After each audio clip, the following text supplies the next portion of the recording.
ടെക്നോളജിയിൽ ഇപ്പൊ മമ്മൂക്ക മുൻപന്തിയിൽ ഇങ്ങനെ ആളാണ്. ഒരു പുതിയ ഫോൺ ഇറങ്ങിയാലും മമ്മൂക്ക ആദ്യം സ്വന്തമാക്കും. അതേപോലെ സിനിമയുടെ ടെക്നോളജിയിൽ ഐമാക്സിൽ ഷൂട്ട് ചെയ്ത ഒരു സിനിമ മമ്മൂക്കയുടെ നമുക്ക് എപ്പോ കാണാൻ പറ്റും? അതിനു വേണ്ടി ഒരു ട്രൈ ചെയ്ത് ഫോണൊന്നും വലിയ ടെക്നോളജി അല്ലേ. ഐമാക്സിൽ ഷൂട്ട് ചെയ്യാനായിട്ട് ആദ്യം ഒരു ഐമാക്സ് ക്യാമറ ഉണ്ടാവണം. ഐമാക്സ് ക്യാമറയൊന്നും അത്ര പോപ്പുലർ അല്ല. നോളനൊക്കെ ക്യാമറ ഉണ്ടാക്കിയിട്ടാണ് എല്ലാ രാജ്യവും ഷൂട്ട് ചെയ്യുന്നത്. ശരി, അപ്പൊ പുള്ളി സമ്മതിച്ചിട്ടുണ്ട്. നമുക്ക് ചെയ്യാം.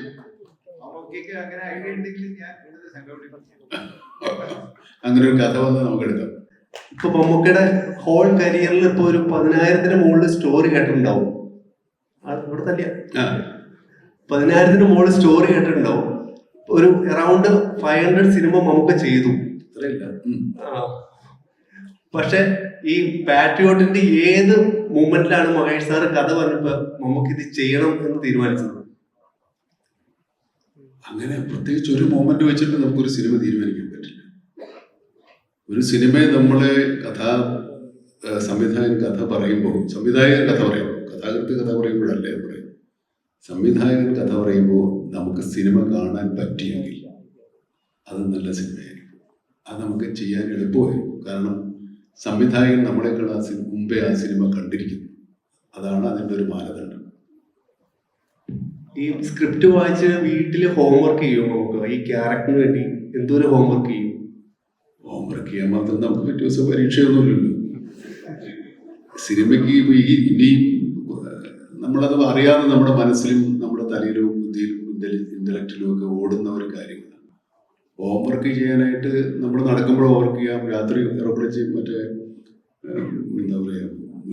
സ്ട്രീറ്റ് ലൈറ്റിൻ്റെ അടിയിൽ പോയിരുന്നു പഠിക്കേണ്ട കാര്യം സിനിമയിൽ അഭിനയിക്കുമ്പോഴില്ല. കാരണം നമുക്കിത് പരിചയമായ ഒരു കാര്യമാണ്. ഇതെങ്ങനെ എക്സിക്യൂട്ട് ചെയ്യണമെന്ന് മാത്രം ആലോചിച്ചാൽ മതി. ഓരോ കഥാപാത്രങ്ങളെ നിങ്ങൾ എങ്ങനെ അവതരിപ്പിക്കണമെന്ന് ആലോചിക്കാം. അത് എപ്പോഴും ആലോചിച്ചുകൊണ്ടിരിക്കുകയാണ് ഇപ്പോഴും. Mammukka thank you.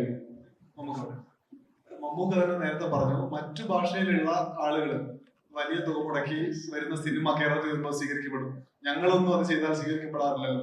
ഇപ്പൊ ഈ ഒരു സിനിമ 100 കോടിക്ക് മുകളിൽ പണം മുടക്കി മലയാളത്തിൽ സിനിമ തുടർച്ചയായി ഇറക്കാൻ കഴിയുമെന്ന് നിർമ്മാതാക്കളെയും അല്ലെങ്കിൽ അങ്ങനെയുള്ള സിനിമ സ്വീകരിക്കാൻ കഴിയുന്ന കാഴ്ചക്കാരെ ഒക്കെ ബോധ്യപ്പെടുത്തുന്ന ഒരു ഗെയിം ചേഞ്ചറായി ഇത് മാറും എന്ന് മമ്മൂക്കയ്ക്ക് തോന്നുന്നുണ്ടോ? അതല്ലേ ഞാൻ പറഞ്ഞു കഴിഞ്ഞു. സോഷ്യൽ സ്കോർ എന്താണെന്നാണ് ഉദ്ദേശിച്ചത്. സിനിമ വിശദീകരിക്കും. അതുപോലെ ഇതിനെ കമേഴ്ഷ്യൽ എലമെന്റ്സ് എന്നൊക്കെ പറയുന്ന ഈ സിനിമയിൽ അതിൻ്റെ ഘടകങ്ങളൊക്കെ മാറിക്കഴിഞ്ഞു. അതിൻ്റെ ഘടനയും ഒക്കെ മാറിക്കഴിഞ്ഞു. കമേഴ്ഷ്യൽ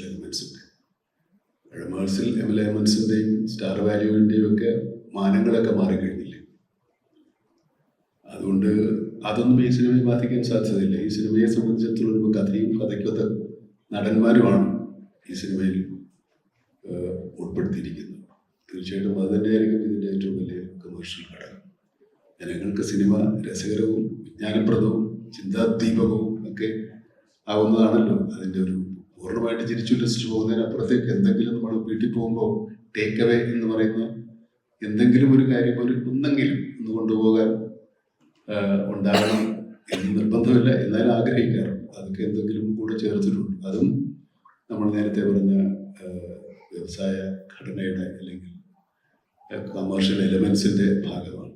അത് ഈ സിനിമയിൽ ഉടനീളമുണ്ട്. അല്ലെങ്കിൽ ഈ സിനിമ അങ്ങനെയുള്ള ഒന്നാണ്. ഇപ്പം ഇന്ത്യൻ സിനിമയിൽ സ്റ്റാർഡം നോക്കാതെ സിനിമ ചെയ്യുന്ന 2 സൂപ്പർ സ്റ്റാർ ഉണ്ടെങ്കിൽ അത് മമ്മൂക്കയും ലാലേട്ടനുമാണ്. ഇപ്പൊ പാട്രിയോട്ടിലേക്ക് വരുവാണെങ്കിൽ മമ്മൂക്ക തന്നെ പണ്ട് പറഞ്ഞിട്ടുണ്ട്, ആക്ടിങ് ഈസ് ഓൾസോ റിയാക്ടിങ് എന്നുള്ള രീതിയിൽ ഇന്റർവ്യൂവിൽ പറഞ്ഞായിട്ട് ശ്രദ്ധിച്ചിട്ടുണ്ട്.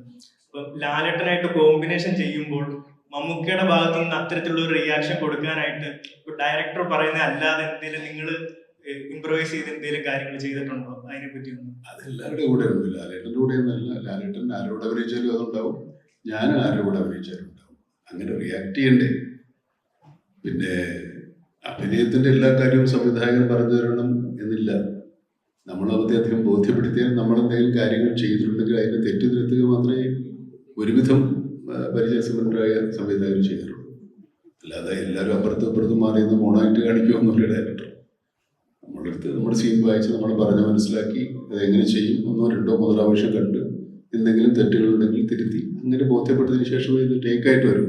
ടേക്ക് എടുത്താലും അത് അദ്ദേഹം ഉദ്ദേശിക്കുന്ന തരത്തിൽ പൂർണ്ണമായ ഒരു പ്രകടനം ഉണ്ടായതിനു ശേഷമേ അത് ഓക്കെ ആകും. അപ്പം അത് നടന്മാരുടെയും സംവിധായകരുടെയും ഒക്കെ ചുമതലകൾ നിർവഹിക്കലാണ്.